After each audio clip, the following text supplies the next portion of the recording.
I think the White House is just planning to go ahead with the State of the Union as it was planned. And it's also my understanding that preparations continue up on Capitol Hill for the possibility that this thing could still go ahead. The Sergeant at Arms, which oversees the process of State of the Union on Capitol Hill, has been delivered a letter from the White House this morning asking for a, quote, walkthrough of the House of Representatives and the area of the Capitol where the president will be traveling in preparation for State of the Union, which is scheduled for next Tuesday, January the 29th. You'll probably remember that the Sergeant at Arms last week canceled a planned walkthrough. That was done at the request of Speaker Pelosi's office. Now, we have not yet heard from Speaker Pelosi's office whether or not they will ask the Sergeant at Arms to not schedule a walkthrough or not. But I'm also being told that Sergeant at Arms staff was told last week and again today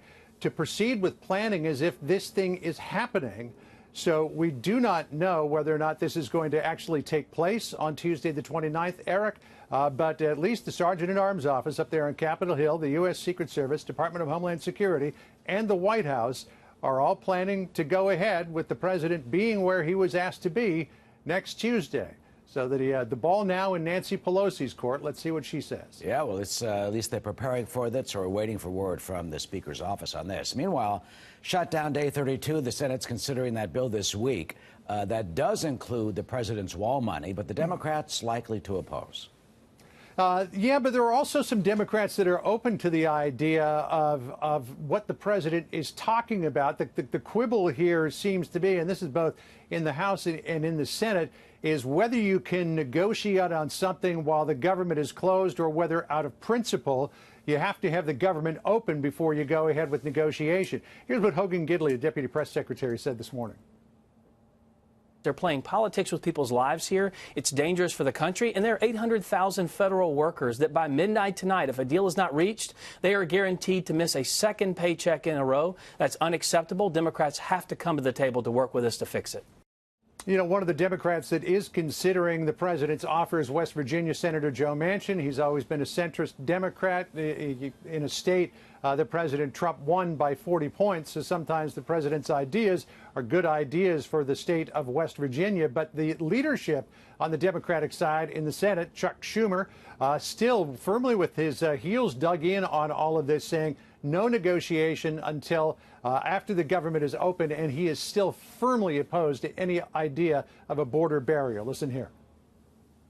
We are aghast that he wants this giant 30-foot wall to be the symbol of America. I tell President Trump, I've told him to his face, we want the symbol of America to remain the Statue of Liberty, freedom, equality, not a divisive wall.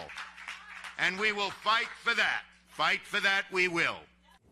But the president tweeting this morning about what he sees as the benefit of a wall, saying, quote, without a wall, our country can never have border or national security. With a powerful wall or steel barrier, crime rates and drugs will go substantially down all over the United States. The Dems know this, but want to play political games. Must finally be done correctly. No cave. The president saying he's not going to cave. And Eric, I attended last week a briefing at Customs and Border Protection where they were talking about the need for a wall, particularly in some areas along the Rio Grande Valley and westward of that in Texas.